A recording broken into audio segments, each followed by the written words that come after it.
Atbraucot uz izstādi, ienākot Horša štendā, nekas labāks nevar būt, kā satikt Horša rūpnīcas pārstāvi Rihardu, kurš noteikti ņems un izstāstīs mums visus iespējamos jaunumus. Es paspēju izskriet cauri, savām acīm jaunumus jau pamanīju dažus, bet noteikti esmu daudz ko palaidis garām. Jā, mums ir tuvu pie 20 jaunumiem, tā kā šeit Avatar 12 LC. Avatar mašīnas mums jau ir diezgan daudz Latvijā. Šī LC versija izceļās ar lielāku tvertnes tilpumu, 9400 litri un 400 litru minidrill papildus komponenti priekšā. 3 kameru tvertne, viena šāda mašīna Latvijā jau strādā. Tā kā to mēs labprāt šeit šogad esam izstādījuši, un aizmugurē mēs varam aiziet šeit. Mums ir 2 veidu single disk lemeši.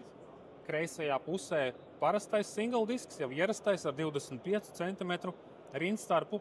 Un šeit labajā pusē mēs esam uzstādījuši jaunumu nerau diski, kam ir 20 cm rindstarpa. Tā kā mums ir plašākas izvēles iespējas, ko klientiem piedāvāt, lai pielāgotos viņu iecerēm un viņu apstākļiem. Jā. Šajā zonā novietotās mašīnas, tad te mēs redzam mūsu partneru tvertni, priekšējā uzkaras tvertne, 2500 litru tilpums, līdz 3 kamerām, 3 nodalījumiem.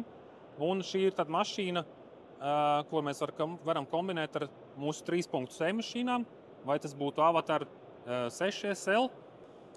Tur mums ir kaltu tipa C-mašīna, sprinteris, 6 metru versijā. Jauna opcija ir šie te atgriezēji priekšā. Domā šī, jā? Jā, ja mums ir vairāk organikas un komandas malcinātājs darbu varbūt nav izdarījis tik kvalitatīvi, tad mums var būt nosprostošanās risks, un tad šie te griezēji diski priekšā risina griezēji disks arī var problēmu. Cita profila izvēlēties, vai tieši šī ir paredzēta? Viņi ir dažādu veidu pieejami. Jā. Nu, lūk, mūsu pieredze tad ir tāda, ka šī partnera papildus tvertne priekšā, tad viņi parasti apaug, teiksim tā, ar dažāda veida aizmugurējām mašīnām, vai tas būtu sprinters, avatars, vai arī mēs varam piedāvāt arī Taro C mašīnu aizmugurē, kas ir ar paralelograma C lemesi. Jā.